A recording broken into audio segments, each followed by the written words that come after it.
Hello, നമ്മൾ ഇന്നെത്തിയിരിക്കുന്നത് ഇടുക്കി ജില്ലയിലെ അതിമനോഹരമായ ടൂറിസ്റ്റ് പ്ലേസുകളിൽ ഒന്നായ കാൽവരി മൗണ്ടിലേക്കാണ്. കുറവൻ കുറത്തി മലനിരകൾക്കിടയിൽ വിശാലമായി പരന്നു കിടക്കുന്ന നീലജലത്തിൻ്റെയും ഇടുക്കി ആർച്ച് ഡാമിൻ്റെയും അതിമനോഹരമായ ദൃശ്യം കാൽവരി മൗണ്ട് വ്യൂ പോയിന്റിൽ നിന്നാൽ കാണാൻ സാധിക്കും.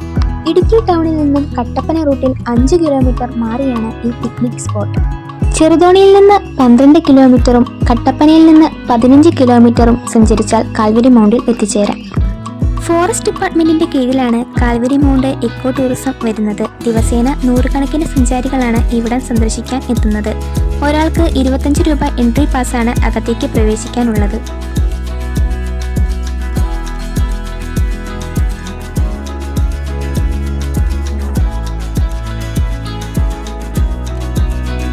ഇടുക്കി ജലാശയത്തിന്റെ മനോഹര കാഴ്ചയ്ക്കൊപ്പം പുൽമേടുകളും ഇടുക്കി വന്യജീവി സങ്കേതവും ജില്ലയുടെ വിദൂര സ്ഥലങ്ങളുടെ ദൃശ്യഭംഗിയും ദർശിക്കാനാവും.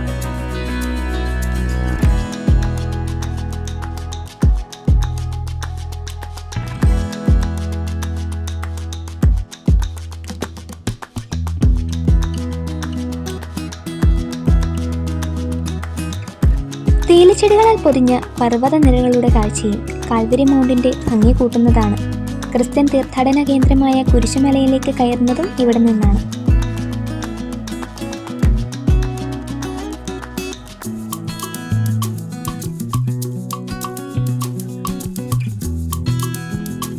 മഞ്ഞിൽ പുതഞ്ഞ മലനിരകളും കണ്ണകലെ ഇടുക്കി ഡാമിന്റെ കാനന സൗന്ദര്യവും കുളിർക്കാറ്റും ഒത്തുചേർന്ന കാൽവരി മൗണ്ട് തേടി ഒട്ടനവധി ആളുകളാണ് ഇവിടേക്ക് എത്തുന്നത്. കൂടാതെ ഇവിടെ എത്തുന്ന സന്ദർശകർക്ക് താമസിക്കുവാനുള്ള സൗകര്യവും ഒരുക്കിയിട്ടുണ്ട്. ഇടുക്കിയുടെ ഭംഗി ആസ്വദിച്ചു വരുന്നവർ ഒരിക്കലും മിസ് ചെയ്യാൻ പാടില്ലാത്ത ഒരു അടിപൊളി സ്പോട്ട് തന്നെയാണ് കാൽവരി മൗണ്ട്.